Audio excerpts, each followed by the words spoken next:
Hello پاکستانیوں، السلام علیکم۔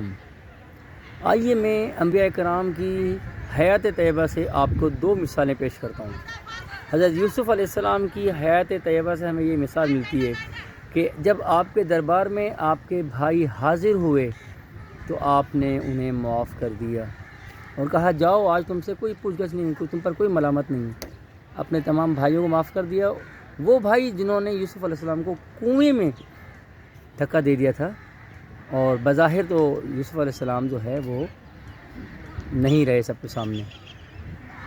آئیے اس سے عظیم مثال ہمارے نبی کریم صلی اللہ علیہ وسلم کی حیات طیبہ سے مثال کہ فتح مکہ کے وقت آپ نے ان تمام لوگوں سے فرمایا کہ بتاؤ میں تم سے کیا معاملہ کرنے جا رہا ہوں، میں تم سے کیا معاملہ کرنے والا ہوں۔ تو ان لوگوں نے کہا کہ آپ کریم ہیں اور کریم بھائی کے بیٹے ہیں۔ تو ہمارے نبی کریم صلی اللہ علیہ وآلہ وسلم نے ان تمام کفار سے یہ فرمایا جاؤ، تم نے معاف کیا، تم سے کوئی پوچھ گچھ نہیں ہے۔ اب ان لوگوں میں وہ لوگ تھے جنہوں نے ہمارے نبی کریم صلی اللہ علیہ وسلم اور آپ کے ماننے والوں پر زندگی تنگ کر دی تھی۔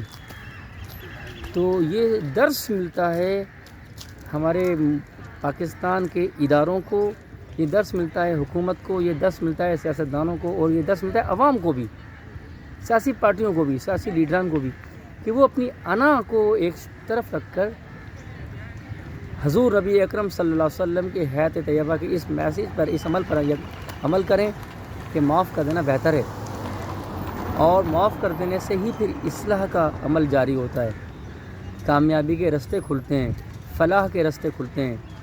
تو براہ کرم تمام لوگوں سے اپیل ہے کہ ملک پاکستان کی بہتری سوچیں، آئیے مل کر بیٹھیں، تمام سیاستدان اور ادارے اپنی اناؤں کو کچھ دیر کے لیے بالائے طاق رکھ کر پاکستان کی بہتری کے لیے فیصلے کریں، اجماع کریں ان شخصیات پر جن پر آپ متفق ہوں، انہیں حکومت میں لائیں، انہیں کچھ عرصہ دیں، اور اس کے بعد ملک کا نظام چلانے کی کوشش کریں۔ یہ سب سے بہتر طریقہ ہے کہ آپ انتخاب کروائیں، جلد از جلد کروائیں، پھر جس کو عوام منتخب کرے اسے حکومت حوالے کریں، اور پھر اس کی سپورٹ کریں، اس کو کامیابی سے حکومت چلانے دیں۔ دیکھیے ملک ہے تو ہم ہیں، لہذا براہ کرم میرے آخری الفاظ یہی ہیں کہ خدا را پاکستان کے لیے کچھ سوچیں۔ آپ ہیں، ہم ہیں، اللہ ہم سب کو سلامت رکھے، پاکستان کو سلامت رکھے۔